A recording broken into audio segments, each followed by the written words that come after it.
മഴക്കാലത്ത് കഴിക്കാൻ പാടില്ലാത്ത ഭക്ഷണങ്ങൾ. മഴക്കാലത്ത് നമ്മുടെ അഗ്നി അല്ലെങ്കിൽ ഡൈജസ്റ്റീവ് സിസ്റ്റം എന്നുള്ളത് ഭയങ്കര ഒരു ഫീലായിരിക്കും. ആ ഒരു സമയത്ത് നമ്മൾ കഴിച്ചു കഴിഞ്ഞാൽ നമ്മൾ ചില സാധനങ്ങൾ കഴിച്ചു കഴിഞ്ഞാൽ നമുക്ക് പെട്ടെന്ന് അസുഖങ്ങൾ വരും. അത് ഏറ്റവും ഇമ്പോർട്ടൻ്റ് ആയ ഒരു കാര്യം എന്ന് വെച്ച് കഴിഞ്ഞാൽ തണുത്ത സാധനങ്ങൾ, തണുത്ത വെള്ളം, അതേപോലെ തന്നെ തണുത്ത ഭക്ഷണം ഒരിക്കലും നമ്മൾ റെക്കമെൻഡ് ചെയ്യുന്നില്ല. ഡെഫിനറ്റ്ലി അത് കഴിച്ചു കഴിഞ്ഞാൽ ഇൻഫ്ലമേഷൻസും ജലദോഷം വേണ്ട അങ്ങനെയുള്ള സകലമാന സാധനങ്ങൾ നിങ്ങൾക്ക് എന്തായാലും വരും. നീർക്കെട്ടൊക്കെ വന്നോളും. അടുത്തത് നമുക്ക് ഒരു പരിധി വിട്ടുള്ള നോൺ വെജ്, ഹെവി ആയിട്ട് നമ്മൾ ഡൈജസ്റ്റ് ചെയ്യാൻ പാടുള്ള രീതിയിലുള്ള നോൺ വെജസും നമുക്കൊരു പരിധി വരെ ഒഴിവാക്കുന്നതാണ് നല്ലത്.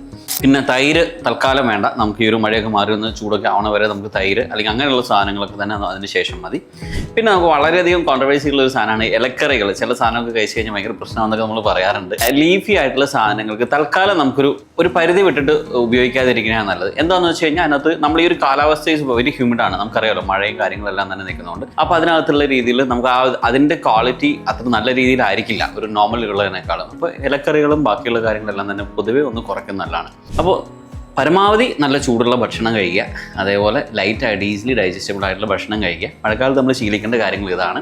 ബാക്കിയുള്ള കാര്യങ്ങളൊക്കെ ഒന്ന് ഒഴിവാക്കി കഴിഞ്ഞാൽ ഒരു പരിധി വരെ ആരോഗ്യമൊക്കെ ശരിയായിക്കൊണ്ട് നമ്മൾ ഈ ഒരു മഴക്കാലം നമുക്ക് അങ്ങനെയാണ് ഭംഗിയായിട്ട് കൊണ്ടുപോകാം.